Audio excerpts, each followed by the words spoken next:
Guys welcome to my channel bank Nifty masters. ఈరోజు bank Nifty 84 points market అయితే down అయ్యి 51,233 దగ్గర market అయితే క్లోజ్ అయింది. ఈరోజు మార్కెట్ మూవ్మెంట్ చూసుకుంటే 51,137, హైయెస్ట్ హై చూసుకుంటే 51,382, అంటే ఆల్మోస్ట్ ఒక 200-300 పాయింట్స్ వరకు మార్కెట్ మూవ్మెంట్ జరిగింది.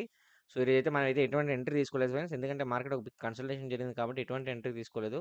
సో యాక్చువల్లీ ఫస్ట్ 15 మినిట్స్ స్కాన్లో వెయిట్ చేశాను. ఫస్ట్ 15 మినిట్స్ స్కాన్లో మనకి చూపిస్తుంది ఏదైతే ఇక్కడ కన్సల్టేషన్ జోన్ ఉందో ఈ జోన్‌లోకి వచ్చిందనమాట. సో వెయిట్ చేశాను.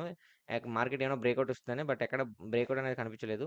సో నేను కూడా ఎంట్రీ తీసుకున్న రిస్క్ అని ఎంట్రీ అనేది తీసుకోలేదనమాట. సో ఇంకా 26వ తారీఖున మార్కెట్ ఎలా ఉండబోతుంది, మార్కెట్‌లో సపోర్ట్ అండ్ రెసిస్టెన్స్ ఏ విధంగా ఉండబోతుందో చెప్తా చూడండి. సో ఎల్లుండి మార్కెట్ గనుక మనం చూసుకుంటే మార్కెట్ అయితే కంప్లీట్‌గా రికవరీ అయితే సైన్ కనిపిస్తుంది. ఒక ఫాల్ అనేది కనిపించినా సరే మార్కెట్ అనేది కంప్లీట్‌గా అప్ సైడ్ వెళ్ళే ఛాన్సెస్ అయితే ఉన్నాయి. సో రికవరీ అవుతుంది ఫ్రెండ్స్. ఈ లెవెల్ ఎప్పుడైతే బ్రేక్‌ఔట్ అవుద్దో అప్పుడే ఎంట్రీ తీసుకోండి. ఎందుకంటే ఇది నో ట్రేడ్ జోన్ కింద ఉందన్నమాట. సో ఈ లెవెల్ బ్రేక్‌ఔట్ అయితేనే ఎంట్రీ అనేది తీసుకోండి. ఫస్ట్ 15 మినిట్స్‌కెళ్ళి ఈ లెవెల్ బ్రేక్‌ఔట్ అయిందనుకోండి మీరు కాల్ ఆప్షన్ తీసుకోండి. ఓకేనా ఫ్రెండ్స్? నేను సపోర్ట్ అండ్ రెసిస్టెన్స్‌లో వీడియో అందులో పెడతాను. మీరు కావాల్సిన స్క్రీన్‌షాట్ తీసుకోవచ్చు. తిరిగి మళ్ళీ మన రేపటి వీడియోలో మళ్ళీ మనం కలుద్దాం. నా వీడియో గనుక నచ్చితే వీడియోని లైక్ చేసి ఛానల్ అయితే సబ్స్క్రైబ్ చేసుకోండి. ఓకేనా ఫ్రెండ్స్? Thanks for watching.